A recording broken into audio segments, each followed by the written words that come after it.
उत्तरप्रदेशच्या प्रयागराजमध्ये 13 जानेवारी रोजी कुंभमेळ्याला सुरुवात झाली आहे.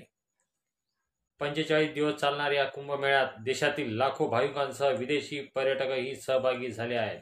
अशातच आता राष्ट्रपती, उपराष्ट्रपतीसह पंतप्रधान मोदी आणि केंद्रीय गृहमंत्री अमित शहा सुद्धा 27 जानेवारी रोजी कुंभमेळ्यात सहभागी होण्याची शक्यता आहे. त्यानंतर ते प्रयागराजमध्ये अधिकाऱ्यांसोबत बैठकही घेणार आहेत.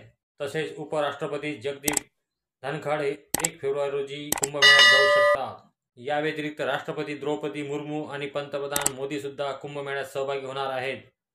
पंतप्रधान मोदी 5 फेब्रुवारी तर राष्ट्रपती द्रौपदी मुर्मू 10 फेब्रुवारी रोजी कुंभमेळ्यात सहभागी होणार असल्याची माहिती आहे. या नेत्यांच्या दौऱ्याच्या दृष्टीने सुरक्षा व्यवस्था चोख करण्यात येत आहे. दरम्यान दररोज मोठ्या संख्येने भाविक महाकुंभमेळ्यात सहभागी होत आहेत. मंगळवारी सकाळी कडाक्याच्या थंडीत हजारो भाविकांनी कुंभमेळ्यात हजेरी लावून स्नान केलं.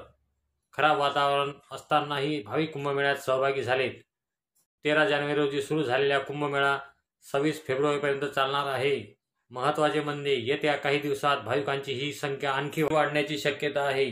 कारण 29 जानेवारी मौनी अमावस्येच्या दिवशी दुसरे शाही स्नान पार पडणार आहे. तर 3 फेब्रुवारी वसंत पंचमीच्या दिवशी तिसरे, 12 फेब्रुवारी माघी पौर्णिमेला चौथे, तर 26 फेब्रुवारी म्हणजेच महाशिवरात्रीच्या दिवशी 5वे शाही स्नान होणार आहे. उत्तर प्रदेश सरकारने जारी केलेल्या आकडेवारीनुसार प्रयागराजमधील त्रिवेणी संगमात 20 जानेवारीपर्यंत 88 लाख भाविकांनी स्नान केलं आहे. व्हिडिओ आवडले असल्यास व्हिडिओला लाईक करा, कमेंट करा आणि जास्तीत जास्त शेअर करा. भेटूया पुन्हा नवीन व्हिडिओसह नवीन अपडेटसोबत. नमस्कार.